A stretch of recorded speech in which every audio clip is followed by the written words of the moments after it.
حضرت فاروق اعظم رضی اللہ تعالیٰ عنہ وہ خلیفہ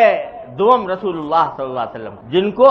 جن کو حضور اقدس صلی اللہ علیہ وسلم نے دعائیں کر کر کے مانگا اللہ تبارک و تعالیٰ سے، یا اللہ یہ اسلام لے آئے۔ وہ عمر جس نے اپنے کانوں سے یہ سنا رسول اللہ صلی اللہ علیہ وسلم کے بارے میں کہ عمر جنت میں جائے گا، جس نے اپنے کانوں سے یہ سنا کہ رسول اللہ صلی اللہ علیہ وسلم فرما رہے تھے حضرت فاروق اعظم سے کہ اے عمر، میں نے جنت میں تمہارا محل دیکھا اور میرا دل چاہا کہ اس محل کے اندر داخل ہو جاؤں، مگر مجھے تمہاری غیرت یاد آ گئی، اس واسطے میں داخل نہیں ہوا۔ جس عمر نے یہ ساری پیشین گوئیاں بشارتیں اپنے کانوں سے سن رکھی ہیں، جب سرکار دو عالم صلی اللہ علیہ وسلم دنیا سے تشریف لے گئے، خلیفہ بن گئے، تو حضرت حذیفہ ابن یمان رضی اللہ تعالیٰ عنہ جو حضور کے رازدار تھے کہ ان کو حضور اقدس صلی اللہ علیہ وسلم نے منافقین کی فہرست دے رکھی تھی، ان کے پاس جا کے پوچھا حذیفہ ایمان سے بتا دو کہ تمہارے پاس جو منافقین کی فہرست ہے اس میں کہیں عمر کا نام تو نہیں ہے؟ یہ فکر وہ شخص جس کی آدھی دنیا پر حکومت، قیصر و کسریٰ کے ایوان اس کا نام لے کر لرزتے ہیں، ایک بڑھیا کھڑے ہو کر کہہ دیتی ہے خطاب کے دوران کہ عمر تمہیں تو قرآن بھی نہیں آتا۔ حضرت فاروق اعظم یہ کہہ رہے تھے کہ بھئی لوگ جو ہیں بڑے بڑے مہر رکھتے ہیں عورتوں کے، تو اتنے زیادہ مہر رکھنا اچھی بات نہیں ہے، اور آئندہ اگر کوئی اس طرح کرے گا تو میں اس کو سزا دوں گا۔ بڑھیا کھڑی ہو گئی، کہا عمر تمہیں قرآن تو پڑھ لیا ہوتا، قرآن نے یہ کہا ہے کہ وَآتَيْتُمْ إِحْدَاهُنَّ قِنطَارًا،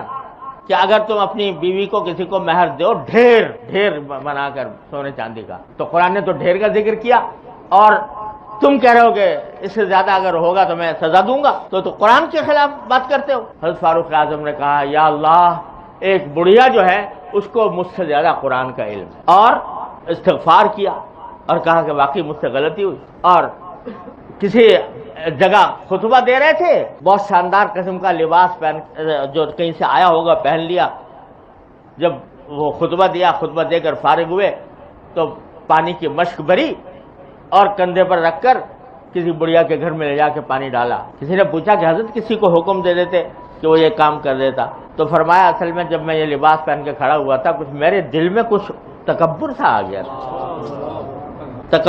گیا تھا، تو میرے نفس نے میرے دل میں تکبر پیدا کر دیا تھا، میں اس کا علاج کرنے کے لیے کام کیا۔ آپ اندازہ لگائیے کہ جس شخص نے کانوں سے سن رکھا ہے کہ جنت میں محل دیکھا ہے، کسی معمولی آدمی نے نہیں، رسول کریم سرور دو عالم صلی اللہ علیہ وسلم وہ یہ کہتے۔ حضرت ابو موسیٰ اشعری رضی اللہ تعالیٰ عنہ بڑے جلیل القدر صحابی ہیں، ان سے ایک مرتبہ حضرت فاروق اعظم کہنے لگے اے ابو موسیٰ، مجھے بتاؤ کہ اگر ہمارے ساتھ یہ معاملہ ہو کہ ہم نے جو کام بھی حضور کے زمانے میں کیا تھا، جو عبادتیں کی تھی، جو جہاد کیا تھا، وہ تو ہمارا پکا ہو جائے، اور حضور کے بعد جو ہم نے کام کیے ہیں اس میں اللہ تعالیٰ ہمیں برابر چھوڑ دے، نہ گناہ نہ ثواب، تو کیا تم پسند کرو گے؟ ابو موسیٰ اشعری نے جواب دیا کہ بھائی میں تو اللہ تعالیٰ سے بڑی امید رکھتا ہوں، حضور کے بعد بھی اللہ تعالیٰ نے ہم سے جہاد کا کام لیا، ہم سے دین کی تبلیغ کا کام لیا، تو انشاءاللہ ہمارے لیے وہ اس کا بھی ہمیں ثواب کی امید ہے، اس کو کیوں چھوڑیں؟ فاروق اعظم کہتے ہیں کہ نہیں، مگر ابو موسیٰ میں تو یہ کہتا ہوں کہ حضور کے بعد جو جتنے زمانہ گزرا ہے اس میں اللہ تعالیٰ ہمیں برابر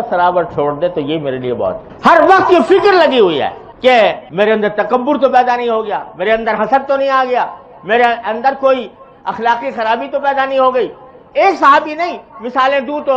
ڈھیر لگ جائیں حضرات صحابہ کرام کے، ایک فرد کسی مجلس میں یہ ملنا مشکل ہے کہ وہ آپس میں بیٹھ کے تبصرے کر رہے ہوں کہ بھئی حالات جو ہیں لوگوں کے خراب ہو گئے، اگر ذکر کرتے ہیں تو اپنی خرابی کا کریں، اپنے عیب کا